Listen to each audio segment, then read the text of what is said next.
Welcome to the Varahi real estates. మీరు ఇంకా ఛానల్ని సబ్స్క్రైబ్ చేయనట్లయితే సబ్స్క్రైబ్ చేసుకోండి. అట్లాగే రియల్ ఎస్టేట్కి సంబంధించినటువంటి మరింత ఇన్ఫర్మేషన్ కోసం ఈ ఛానల్ని ఫాలో అవ్వండి. ఇప్పుడు మనం చూసినటువంటి ఇలా ఆడినటువంటి లొకేషన్ అనేది మర్కూక్ మండల కేంద్రానికి దగ్గరలో ఉన్నటువంటి ల్యాండ్ ఇది. మనకు వెనకాల కనిపించేది మనకు కొండపోచమ్మ రిజర్వాయర్ ఇది మెయిన్ రోడ్. మెయిన్ రోడ్ నుంచి మనకు ఫస్ట్ బిట్ అనేది సేలింగ్ అయితే రావడం జరిగింది. టోటల్ ల్యాండ్ వచ్చేసి 20 గుంట వరకు మనకు సేలింగ్ అయితే రావడం జరిగింది. రెడ్ సాయిల్ ల్యాండ్ ఇది, స్క్వేర్ బిట్లో ఉన్నటువంటి ల్యాండ్ ఇదే మనకు సేలింగ్ ఉన్నటువంటి ల్యాండ్ ఈ ల్యాండ్ ఉన్నటువంటి లొకేషన్ నుండి గౌరారం రాజీవ్ రహదారి అనేది 7 కిలోమీటర్ డిస్టెన్స్లో ఉంటుంది.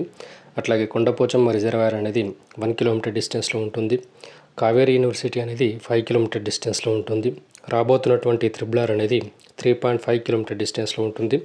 ఈ ల్యాండ్ ఉన్నటువంటి లొకేషన్ నుండి షామీర్పేట్ ఓఆర్ఆర్ అనేది 25 కిలోమీటర్ డిస్టెన్స్లో ఉంటుంది.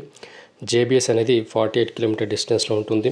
ఈ ల్యాండ్ ఉన్నటువంటి లొకేషన్ సరౌండింగ్ ఏరియాలో మనకు ఫామ్ హౌస్లు అయితే ఏర్పాటు చేయడం జరిగింది.